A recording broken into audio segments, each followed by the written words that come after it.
Okay? Kaya nga papasok siya sa Jerusalem bilang isang Messiah, pero isang suffering Messiah.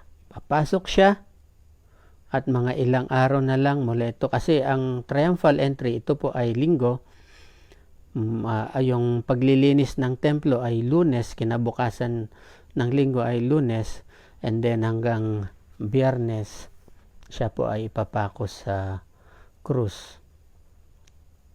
Magiging conqueror siya, opo, pero ang kanyang gagawin na pagkangkar ay yung hindi sa pagkakaalipin sa mga Romano, pero yung pagkakaalipin sa kasalanan. Hindi lang po ng mga Hudyo, pero ng buong mundo. Siya po ay mamamatay para sa atin po lahat. Pero tingnan po natin, pag nilay-nilayan po natin itong verses na ito, gusto ko pong bigyan ng pansin yung dalawang bagay po dito sa ating binasa. Una ay yung asno. Pangalawa po ay yung ginawa ng mga tao na naglatag sila ng mga bagay sa daraanan ng ating Panginoon Hesus bilang hari, pagkilala sa kanya bilang hari, at na binigyan siya ng red carpet na pagsalubong. Okay. Tingnan po natin kung ano yung mga observations natin doon sa asno. Ano po? Sa asno, napapansin natin na una, sinabi dyan ng Panginoong Hesus na yung asno ay hindi pa siya nasasakyan ni numan. Okay? So, ito po ay wild. Nakakita na po ba kayo ng kabayo o kahit dito sa atin sa Bamban, yung mga batang kalabaw na hindi pa nasasakyan? Sa isang nag-aalaga ng kalabaw, hindi niya kaagad-agad sasakyan po yan. I-train muna ng mga magsasaka yan hanggang sa pwede nang sakyan. Kasi kung sasakyan mong bigla yan, magwawala po yan. Itutumba ka niya.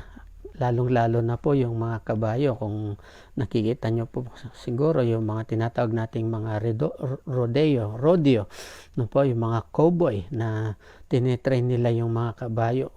Yung kabayo, dahil hindi pa siya nasasakyan, talagang sino man yung sasakay dyan, gagawa siya ng paraan para ibagsak yung sumakay dito. Ang Panginoong Hesus, sinabi niya sa kanyang dalawang alagad, punta kayo sa bayan na susunod na bayan at kalagan nyo yung nakataling asno. Pangalawa na mapapansin natin, yung asno ay nakatali. Sadya nang nakatali, at nakatali saan? Sa labas. Okay, nakatali sa labas. Okay. And ang kagandahan niyan, ang Panginoong Hesus, sinabi niya, kunin nyo sa dalawang alagad, kunin nyo ang asnong ito, at kung meron mang sisita sa inyo, sabi niya sa inyong alagad, sabihin nyo kailan ito ng Panginoon.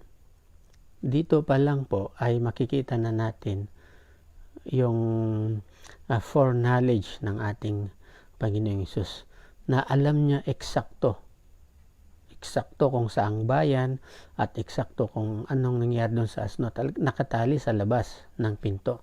Okay? At nung kinalagan nila, alam ng Panginoong Hesus na mayroong sisita sa mga alagad, kaya inihanda na niya yung mga alagad at alam na kung ano yung sasabihin sa kanila. Ganon po ang ating Panginoon Hesus. Kung meron siyang iniutos sa atin, kung meron siyang pinapagawa sa atin, inihahanda ka na niya. Bago ka pa man niya tawagin na maglingkod, bago ka pa man niya gawin na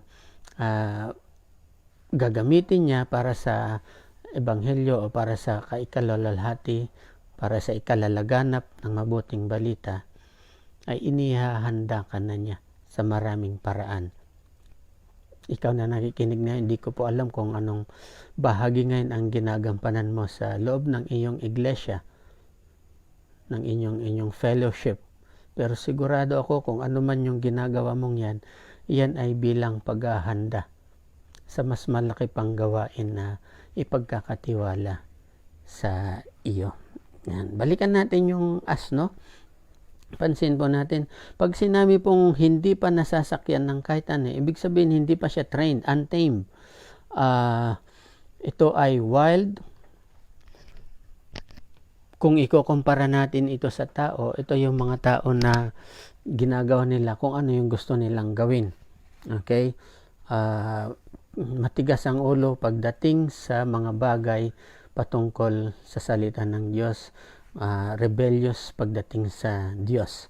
Na kung sila po ay yayayain patungkol sa mga activities, halimbawa Bible study, halimbawa sasamba, paglinggo, sila yung mga napakaraming dahilan na hindi ako pupunta dyan. May gagawin ako ngayon sa susunod na lang, o kaya sasabihin nila ay baka masunog ako dyan. Ayan, okay, ito wild, untamed,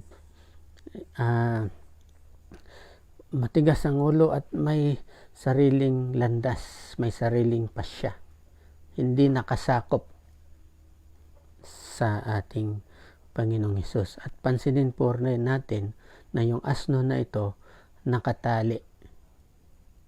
Katulad po din ng marami sa atin. Okay? Na nakatali. Nakatali o gapos. Hindi ko man alam kung anong klaseng pagkakagapos yan. Pwedeng bisyo. O gapos ka ng isang kasalanan. Okay? So, makita natin, ang asno ay nakatali, nakagapos, wild, untamed, hindi pa nasasakyan ng kahit kanino man, at nasa labas. Okay? Pero, kinuha ng mga alagad at dinala nila ito sa ating Panginoong Hesus. Okay, yung mga alagad,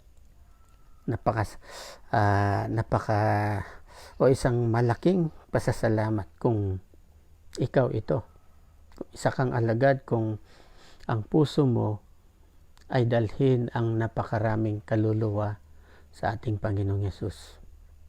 Okay, na handang-handa ka, ready ka, na anuman yung magiging opposition na darating ay alam mo ang iyong ginagawa dahil iniready ka na ng Panginoon, at yung mga kaluluwa ay nailalapit mo, nadadala mo sa Kanya, sa ating Panginoong Hesus. Okay, dinala sa ating Panginoong Hesus para ano? Para to ay gamitin niya, sasakyan niya papasok ng Jerusalem. Okay. Hindi ko po alam kung kayo po na nanonood ngayon. Maaring marami po sa atin ay mga Kristiyano na nagsisimba na.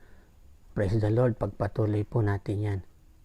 At if possible, ay kung wala pa tayong ginagampanan na bahagi sa loob ng iglesia, manalangin po tayo upang sa ganun ay magamit tayo ng Panginoon. At huwag po tayong matakot sapagkat kung gagamitin ka ng Panginoon, inihahanda ka niya, inihahanda niya ang puso mo, inihahanda niya ang isipan mo, inihahanda niya ang sarili mo. Ang sa atin lang ay willing tayo ng magpagamit sa Kanya. Pero kung ikaw naman ay nakikinig,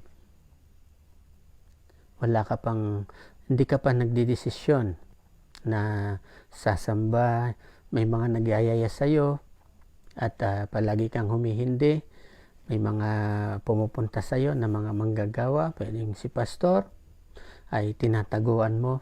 Ibig sabihin, isa ka pa sa mga tinatawag na untamed or wild. Ito na siguro yung tamang pagkakataon. Ngayon, nangungusap ang Panginoong Hesus sa iyo ngayong umagang ito. Kinakausap ka niya, tinatawag ka niya. Ito na yung panahon ng kaligtasan. Nais kanyang gamitin, pero dapat ay yung gagamitin kanya na merong willingness. Ang Panginoon Hesus hindi kanya pipilitin. Okay? Hindi kanya pipilitin. Gusto niya lalapit ka sa kanya na merong willingness at makapagpakumbabang puso. Ang Panginoon Hesus naman, yung sinakyan niya yung asno, hindi siya nahirapan. Bakit? Kasi nga siya nga yung dakilang manlilikha eh. Hindi natin mababasa dito na nagwala yung batang asno na hindi pa nasasakyan. Hindi. Nung sumakay siya, walang problema. Sumunod siya kung saan dinadirect ng Panginoong Hesus yung kabayo. Kung sinabi niyang dito, papunta sa Jerusalem, at yun nga, sumunod yung asno. Okay? So, ang Panginoong Hesus lamang po ang pwedeng magkalag sa ating pagkakagapos. Ano man yung nakagapos sa atin yan. Pwedeng mga bisyo o anumang klase ng kasalanan. I-surrender po natin yung Panginoon. Lumapit tayo sa ating Panginoong Hesus. Huwag po tayong matakot. Kaya kanyang palayain. At katulad nga yung nabanggit ko kanina, yung mga Israelita, habang paparada sila, papasok ng Jerusalem, may mga nauna sa ating Panginoong Hesus, yung mga nasa unahan, meron ding mga nasa likuran. Okay? Magkakasunod yan.